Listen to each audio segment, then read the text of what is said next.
नमस्ते बच्चों, आप सभी का स्वागत है। आज हम पाठ 10 कोशिका तथा कोशिका के अंग इस पाठ के प्रश्नोत्तर पढ़ेंगे। चलिए देखते हैं प्रश्नोत्तर। यहाँ देखिए बच्चों, प्रश्न नंबर 1 है, मुझे पहचानो। अ है, मैं एटीपी निर्माण करने वाला कारखाना हूँ। कौन है? तंतुकणिका। दूसरा, मैं इकहरे आवरण युक्त हूँ, फिर भी कोशिका का जल अभिसारण दाब नियंत्रित रखता हूँ। क्या है? रिक्तिका। आंसर क्या है? रिक्तिका। मैं कोशिका को आधार प्रदान करता हूँ, पर मैं कोशिका भित्ति नहीं हूँ। मेरा शरीर तो जाली जैसा है। पूरे कोशिका द्रव्य में क्या फैला रहता है? अंतर्द्रव्य जालिका। अगला है, मैं कोशिका का जैसे रसायन कारखाना हूँ। अब यहाँ पर जो है हरित लवक क्या करता है? ऊर्जा का निर्माण करता है, एटीपी का निर्माण करता है। इसलिए आंसर क्या होगा? वनस्पति कोशिका का हरित लवक। अगला है, मेरे कारण ही तो पत्तियां हरी हैं। आंसर क्या हुआ? हरित लवक।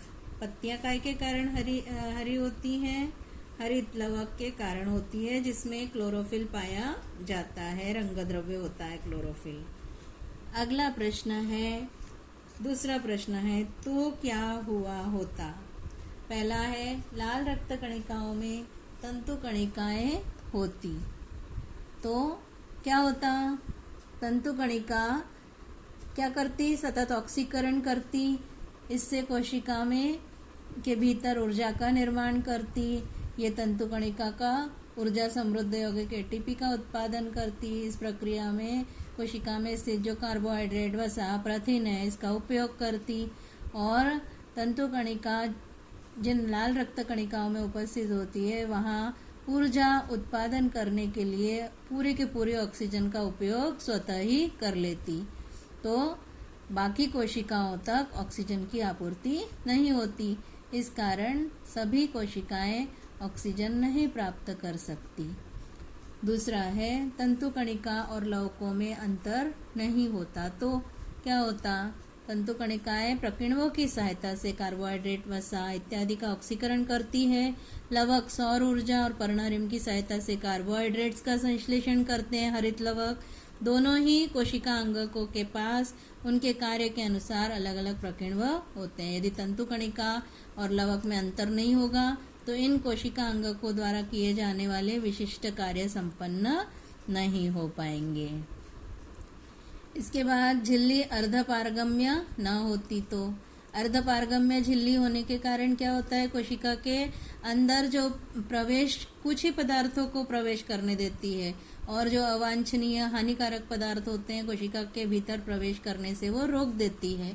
यदि अर्धपारगम्य झिल्ली अगर पारगम्य होती, तो कुछ पदार्थ कोशिका में प्रवेश और कोशिका के निष्कासन पर नियंत्रण नहीं हो पाएगा। इसलिए परासरण की प्रक्रिया में भी असत्य और अशुद्ध होगी। अगला है, गुणसूत्रों पर जनुक नहीं होते, तो जनुक जो है गुणसूत्रों की कार्यात्मक इकाई है। जनुक के कारण ही सारे आनुवंशिक गुणधर्म एक पीढ़ी से दूसरी पीढ़ी में जाते हैं। जनुकों के कारण ही प्रथिन संश्लेषण की क्रिया भी होती है। यदि गुणसूत्रों में जनुक अनुपस्थित होते, तो इन प्रक्रियाओं का भी अंत हो जाएगा। अगला है, वनस्पति में एंथोसायनिन न होता, तो वनस्पति में जो एंथोसायनिन होता है वो क्या काम करता है? रंग देने का कार्य करता है। जैसे बैंगनी रंग, जामुनी रंग अथवा नीला रंग होता है उसके कारण। और ये एंथोसायनिन कीटकों को परागण और बीजों के प्रसार के लिए आकर्षित करता है। एंथोसायनिन की कमी के कारण क्या होता है? ये सारी प्रक्रिया प्रभावित होती और प्रकृति में रंग द्रव्य वनस्पतियों के लिए सुरक्षा कवच के समान होता है। तो एंथोसायनिन की अनुपस्थिति के कारण वनस्पतियों की सुरक्षा नहीं मिल पाती। अगला प्रश्न है, तीसरा प्रश्न बच्चों, हम में अलग कौन? कारण बताना है, मतलब असंगत शब्द भी बोलते हैं इसको।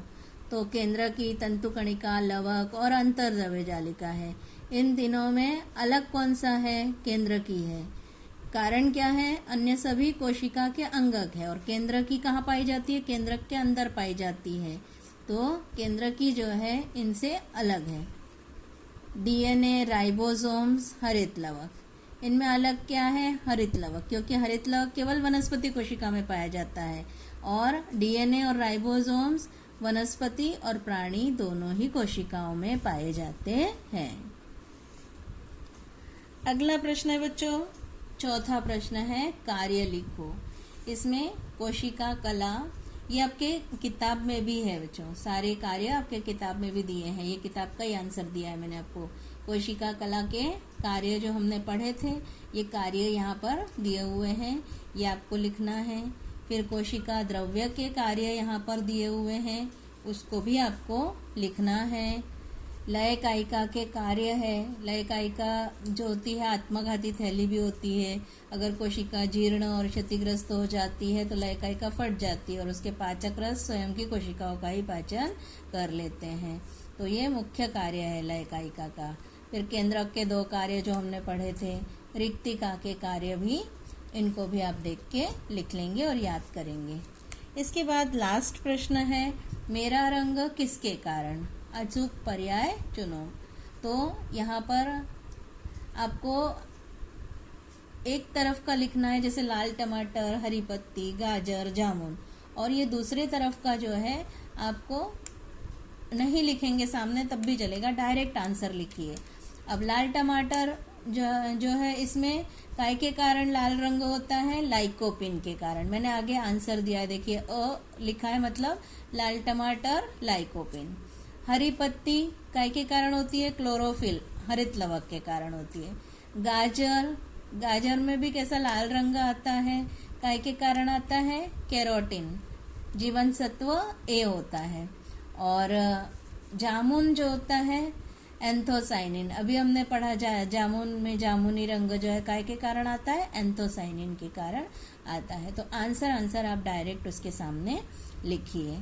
ये जोड़ी मिलाओ जैसा ही एक तरह से प्रश्न हो गया।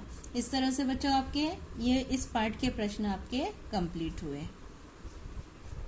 अब ये बच्चों आपको जो प्रश्नोत्तर दिए हुए हैं ये आपको पूरा अपने कॉपी में लिख लेंगे अच्छे से और उसको याद भी कर लेंगे। आज इतना ही, धन्यवाद।